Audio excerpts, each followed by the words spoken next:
안녕하세요. 한재훈입니다. 키워드로 읽는 동양사상 5번째 경의 4번째 강의를 시작하겠습니다. 지난 시간까지 이 경신, 자기 자신을 공경하라 하는 그 주제와 관련한 말씀을 드렸고, 이번 시간과 다음 시간에는 경사, 이를 공경하라 하는 주제로 말씀을 드리도록 하겠습니다. 우선 일을 공경하라라는 말을 하자면 일이 뭔가 하는 것부터 좀 생각을 해볼 필요가 있습니다. 일이란 뭔가 할 때, 자, 이 그림에서 보시듯이 이 서울에서 강릉까지 가는 길이 있고 그 중간에 차가 한 대 있습니다. 그러면 서울에서 강릉까지 3시간, 대략 3시간 정도 운전을 해서 강릉에 도착을 했다. 그러면 그걸 일이라고 할 수 있을까요? 그것은 그것만 가지고 일이다 아니다 할 수는 없고 다른 것들을 좀 생각해 봐야 합니다. A라는 사람은 요즘에 서울에서 이제 그 직장 생활을 하는데 혹은 다른 일로 엄청난 스트레스를 받고 있는 중입니다. 그래서 막 가슴이 터질 것 같고 머리가 미칠 것 같아요. 그래서 이제 극한에 이르렀는데 어느 순간 진짜 폭발 직전에 도달해서 자기가 이렇게 살 수는 없다는 생각, 이렇게 지금 그대로 있을 수는 없다는 생각이 들어서 어떻게 해야 될까 하다가 갑자기 뻥 뚫린 동해 바다가 보고 싶었습니다. 거기 가서 바다를 보면 내가 좀 뭔가 나아질 것 같은 생각이 들었습니다. 그래서 모든 일을 다 제껴놓고 그냥 자동차를 운전을 해서 3시간 이 코스를 따라서 강릉을 갔습니다. 그랬는데 또 B라는 사람이 있습니다. 그 B라는 사람은 버스 운전기사입니다. 1시에 서울 터미널에서 승객들을 모시고 강릉으로 4시까지 도착을 해야 되는 기사입니다.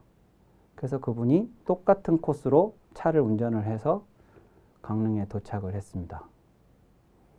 자, 이 두 사람은 A와 B는 똑같은 경로로 똑같은 시간에 걸려서 똑같은 목적지에 도착을 했습니다. 그런데 B는 정확하게 1입니다. B가 그 운전기사가 하신 것은 정확하게 1입니다. 그런데 A도 1이라고 할 수 있는가 하는 거죠. 사실 그건 1이라고 할 수 없겠죠. 그러면 이제 똑같은 걸 했는데 어떤 건 1이고 어떤 건 1이 아니라고 하면 그럼 이제 1이란 뭘까 하는 것을 생각해 보게 되는데 그게 공공성입니다. 그러니까 버스 운전기사가 하신 것은 불특정 다수를 대상으로 공적인 어떤 역할을 수행한 것이죠. 그 손님들은 정당한 차비를 지불을 했고 그러면 그분들은 이제 서울에서 강릉에 갈 이유들이 다양한 이유들이 있어서 이제 차비를 지불을 하고 그 차에 몸을 실은 겁니다. 그러면 이제 그분들을 정해진 시간 안에 목적지에 정해진 코스를 따라서 안전하게 모시겠다는 약속으로 버스 회사가 운영이 되고 있는 거고 그래서 이제 그 버스로 손님들을 모셔가야 할 그 역할을 누군가에게 맡긴 거고 그 B라는 운전기사가 그 역할을 오늘 수행을 한 겁니다. 그러면 이 버스 운전기사가 자신에게 주어진 역할을 누가 그 버스에 탈지는 알 수 없지만 이제 그 시간에 탈 거라는 전제하에 그 자신의 역할을 이제 성실하고 정확하고 안전하게 수행을 하면 손님들은 이제 그 다음 일정을 강릉에 가서 볼 수 있게 되는 것이죠. 그게 이제 공적인 영역의 것입니다. 그런데 A가 한 것은 지극히 사적인 누구에게도 영향을 미치지 않고 그냥 자신의 그 감정 혹은 생각의 상태, 몸의 상태에 따라서 그냥 그렇게 행위한 것입니다. 그건 행위지 사실은 일이라고 우리가 말할 수가 없습니다. 그래서 일은 이 공공성이라고 하는 거, 이제 우리가 같이 사람들이 함께 살아가면서 어떤 사람들이 할 수 없는 일을 어떤 사람들이 대신 해줄 것을 전제로 거기에 이제 정당한 비용을 지불하고 그 서비스를 이제 제공받기를 원하는 사람들에게 그 서비스를 제공하는 그 역할을 하는 것이 일이다. 이렇게 이제 볼 수가 있겠습니다. 자, 그래서 이 일을 이야기를 할 때 이제 두 가지를 이야기해 볼 수 있는데, 하나는 내가 일을 하는데 그 가운데 이득이라고 하는 목적이 들어갑니다. 그러니까 일을 하는 것이 목적이 아니고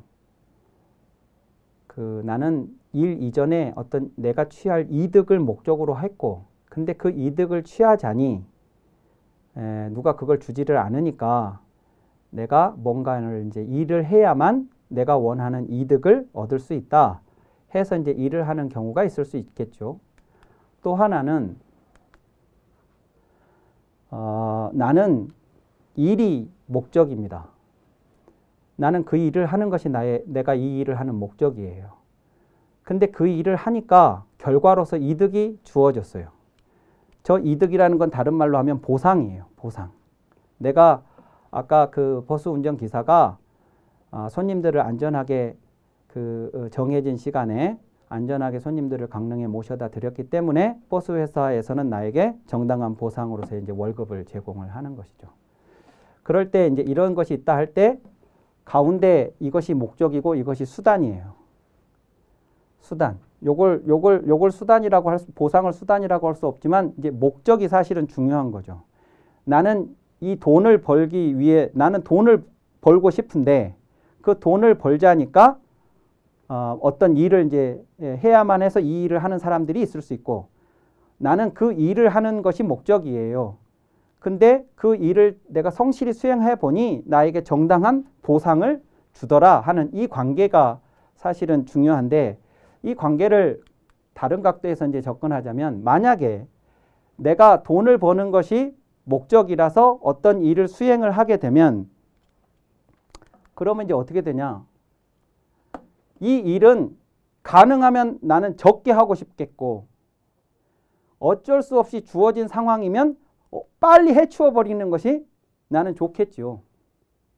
나는 이게 목적이 아니었고 이게 목적이었으니까, 나는 뭐 잘하든 못하든 월급은 나올 테니까, 난 월급이 목적이니까 그냥 이 일은 사실은 없으면 좋겠는데 아예 없을 수는 없으니까 주어진다 그러면 얼렁뚱땅 대충대충 빨리빨리 해치워버리는, 그런 해치워야 할 것이 되는 것이죠. 예를 들어 학교에 선생님이 계시는데 그 교사 선생님이 내가 교사가 된 것은 아이들을 뭐 잘 키우고 뭐 아이들을 잘 가르치고 아이들이 꿈을 갖게 하고, 난 그런 목적이 아니에요. 나는 따박따박 월급을 정확하게 받고 정해진 정년 안에서 거기다가 이제 또 교사, 지금은 좀 덜하지만 방학이라는 아주 메리트가 있는, 쉬어도 돈이 나오는, 지금은 뭐 연수다 뭐다 해가지고 뭐 선생님도 바쁘시고 또 기간도 짧아지고 그랬지만 한두 달 그냥 진짜 알짜배기로 자기 시간을 쓸 수 있는 그런 것까지 막 해가지고 그게 나는 탐이 나서 이 교사를 선택을 한 거면, 이제 교사 일을 수행을 할 때 어떻겠습니까? 문제아는 진짜 이제 어떻게 되겠어요? 내가 문제아를 맡게 됐다. 문제 있는 학생들을 맡게 됐다. 그럼 난 정말 재수 없는 거가 되겠죠. 나는 그런 아이들을 이렇게 문제를 해결해서 다른 아이들과 잘 어울릴 수 있는, 그래서 그 아이가 올바른 어른으로 성장해 가는데 내가 뭔가 역할을 해주고, 애당초 그게 관심이 없는 사람이라면 어떻게 처리를 하겠냐 이거예요. 그러니까 아까 강릉으로 운전을 해간다 그러면 그 운전기사는 승객의 안전이고 뭐고 이건 빨리 4시에 도착해야 되는데만 한 2시 30분까지 도착을 해서 내가 30분이라도 거기 가서 더 쉬면 좋겠다, 뭐 이제 이런 식이 될 수도 있다는 겁니다. 그래서 대충 빨리빨리 얼렁뚱땅 이제 이렇게 하고 넘어갈 가능성이 높겠다 하는 것이죠. 그런데 이제 그와 반대로 나는 어떤 일이 목적이다, 그리고 거기에 주어지는 어떤 보상이 뒤따르는 것이다, 이제 이렇게 됐을 때 사실은 이건 뭐냐 그러면 여기에 꿈이라는 게 하나 더 들어갑니다. 나는 어떤 꿈이 있어요. 이 일은 사실 그 꿈에 연장되어 있는 것이에요. 꿈에 소속되어 있는 것이고 꿈이 구체화된 것이고요. 사실은 이게 중요해요. 나한테는. 나는 꿈이 있어요. 근데 그 꿈을 이제 실현하기 위해서 나는 모종의 어떤 일을 수행을 하게 되는 거고 그 일을 잘 수행했다고 내게 보상이 제공이 되는 겁니다. 예를 들어 나는 변호사가 꿈입니다. 여기에도 두 가지가 있을 수 있어요. 나는 세상의 법 앞에 억울한 사람이 없게 해주고 싶어요. 돈이 있다고 있는 죄도 없게 만들어주고 돈 없으면 없는 죄도 있게 되고 하는 이 상황이 난 싫어. 뭐 내가 개인적인 어떤 경험이 있거나 그래서 그럴 수도 있지만 이 사람이 그게 아니라도 나는 법 앞에 만인이 평등하다는 그 법의 본래적 그 정신을 우리 사회에 실현하고 싶은 게 꿈이에요. 그러려니까 이 꿈을 실현하려니까 내가 어떻게 해야 되냐? 변호사가 될 수밖에 없는 거죠. 그래서 변호사에게 주어진 일을 수행을 하는 겁니다. 이 사람이. 일이 목적이라는 게 제가 말씀드린 게 그걸 말씀드리는 거예요. 세상에 일이 꿈인 사람이 어디냐 이렇게 볼 수도 있겠지만 그 말씀이 아니라 이런 걸 말씀을 드리는 거라고요. 자, 그런데 어떤 사람은 내가 변호사가 꿈이에요. 똑같이. 근데 목적이 뭐냐? 변호사는 돈을 많이 번다니까. 그래서 나는 변호사가 되는 거예요. 그런 사람이 있을 수 있죠. 그런 사람도 적지 않을 거예요. 그러면 이제 이게 어떻게 되느냐? 그러면 이 사람은 우리 사회의 정의가 실현되고 나는 관심 없어. 나는 수임료를 많이 주실 분만 계시면 난 다 해. 또 돈을 못 낸다? 뭐 깎아달라고 한다. 그러면 나는 그런 사람들은 변호 안 해. 나는. 뭐 이제 이렇게 될 거 아니겠습니까? 자, 그러니까 이제 이 사람은 사람이 우선이에요. 억울한 사람. 이 사람이 찾아가는 사람들은 억울한 사람일 거라고. 정의를 실현하고 싶은 게 꿈이니까.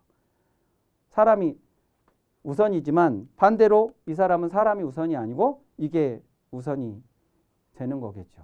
그리고 이제 어쩌다가 어쩔 수 없이 어떤 이제 돈 없는 사람을 맡게 되면 아주 이제 막 이렇게 얼렁뚱땅 대충 이제 이렇게 할 거고 이제 나를 수임료를 많이 줄 수 있는 그러면 이제 아주 깎듯이 이제 막 내 유능한 그 법률 지식을 다 동원해서 누가 봐도 범죄인 것을 범죄가 아니게 이제 만들어 놓고 뭐 이제 이렇게 되겠죠. 그러니까 이 사람이 능력이 뛰어난 변호사라고 할 경우 이 사람이 이 편에 서느냐 이 편에 서느냐는 자기는 이렇게 해서 많은 돈을 벌지 모르겠지만 많은 사람들한테 법에 대한 불신을 이제 갖게 만드는 거고 이 편에 서게 되면 그래도 아직 우리 사회가 정의가 살아있구나 하는 희망을 줄 수도 있게 되는 것이고요. 개인의 문제가 아니라 이 사람이 하는 일은 대단히 공공성을 갖는 그래서 그 파장력도 대단히 클 것이다.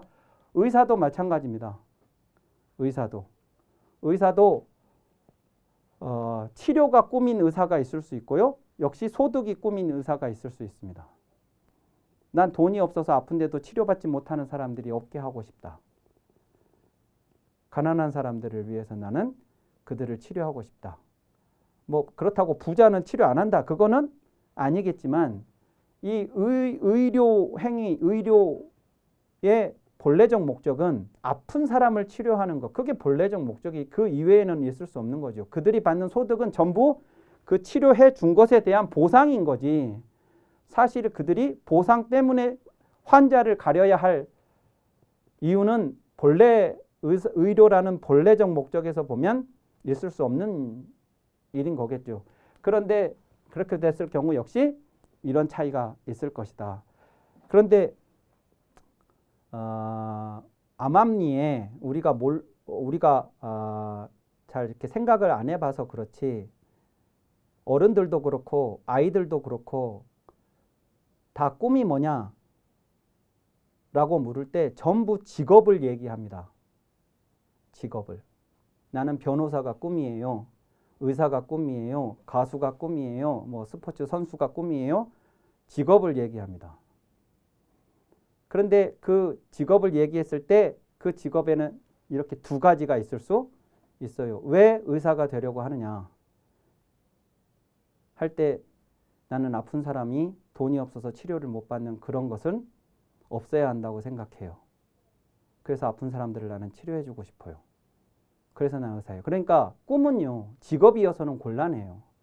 좀 불투명하다고요. 일이어야 해요. 치료.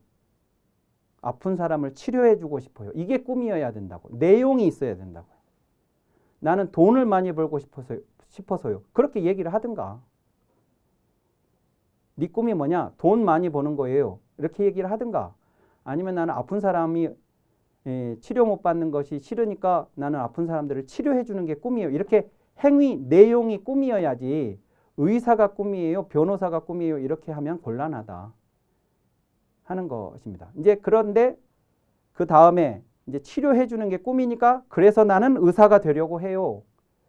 나는 법 앞에 억울한 사람이 없는 사회가 되게 만들고 싶은데 그러려니까 저는 변호사가 되려고 해요 라든가 판사가 되려고 해요 라든가 검사가 되려고 해요 라든가 이렇게 이제 가야 하는데 그 내용은 차치하고 전부 직업을 꿈으로 가지라고 하고 다들 또 그렇게 얘기를 하고 그런데 그 내면에는 요것이 숨어 있고 그러니까 정작 필요한 의사들은 부족하고 이제 다른 사느냐 죽느냐의 문제에 선 그런 질환이 아닌 다른 분야의 이제 의사들은 아주 차고 넘치고 이제 뭐 이런 기현상 어찌 보면 이제 그런 것들이 벌어지는 것이 아닐까라고 생각을 합니다. 그래서 공자의 이 말을 좀 우리가 유념을 할 필요가 있는데 경기사의 후기식이라는 말이 논어에 나옵니다. 그 일을 공경하고 그 먹을 것은 나중에 뒤로 한다. 그건 뒷전이어야 한다 하는 겁니다. 이 일에 대해서 이 식이 먹을 것이 이제 보상으로 주어지는 건데 사실은 이걸 우선하고 이것을 소홀히 하면 이 경자가 반대말이 태만이거든요. 태만. 예, 지난번에 첫 번째 강의에서 말씀드렸듯이 경자의 반대어는 태만이에요. 태만. 근데 그 일은 그 먹을 것을 우선하고 일은 태만히 하면 그것은 이제 그 사회가 엉망이 된다는 의미가 되는 것이죠. 이 일이라는 게 나 월급 주려고 만들어진 일은 세상에 없거든요. 그것은 다 공적인 목적을 띠고 존재하는 거예요. 농부가 자기 집에서 먹기 위해서 농사를 짓는 농사도 있지만 내다 팔기 위해서 농사를 짓는다. 그거 다 공공성을 가지고 있는 거예요. 누군가의 건강에 엄청난 영향을 긍정적으로든 부정적으로든 끼칠 거거든요. 아이들이 가지고 노는 장난감을 만드는 일도 그냥 대충 유해물질 섞어가지고 만들 수도 있지만 그 아이가 그것 때문에 평생 엄청난 장애를 가질 수도 있는 거죠. 이제 그런 일을 생각해 보면 세상에 일이라는 이름으로 존재하는 것 중에 공공성을 띠지 않는 것은 없다. 그렇다면 그 일을 수행하는 사람에게 요구되는 덕목이 뭐겠냐면 경이다 이거예요. 경. 그걸 경이라고 공자가 얘기를 하는 거예요. 근데 저걸 어른을 공경한다, 뭐 임금을 공경한다, 부모를 공경한다 그렇게 접근했다가는 이 경자가 도대체 왜 여기에 쓰였는가를 알 수 없겠는데 저번에 첫 번째 시간에서 정리했듯이 이게 친중, 최선, 그 다음에 긴장감, 그래서 근면 이런 의미까지를 전부 포함하는 게 경자라고요. 그러니까 신을 대했을 때의 그 경건함, 그 경외감, 그 두려움, 긴장감을 사람에 대해서 하라가 이제 부모님에 대해서, 임금에 대해서 이듯이 내 자신에 대해서도 그렇게 해야 되고 내가 하는 모든 일에 대해서도 그렇게 해야 된다. 이게 경사입니다. 이 경사라는 개념은 원래는 제사를 그 신을 받드는 그 제사 행위에서 유래했을 것으로 짐작은 됩니다만 정확하게 경사라는 일을 공경하라는 저 표현을 아주 강조해서 이야기한 것이 공자입니다. 그러면서 여기에 이 표현을 썼다는 거. 그 먹을 것은 거기에 주어지는 그 먹을 것은 나중에 이제 보상으로 생각을 해야지 이 얘기는 요게 우선되고 요게 뒷전으로 가서는 곤란하다 하는 얘기를 하는 것이라고 해석을 할 수가 있겠습니다. 그래서 경사에 관한 그 구체적인 사례는 다음 시간에 이어서 설명을 드리도록 하고 이번 강의는 이것으로 마치도록 하겠습니다. 감사합니다.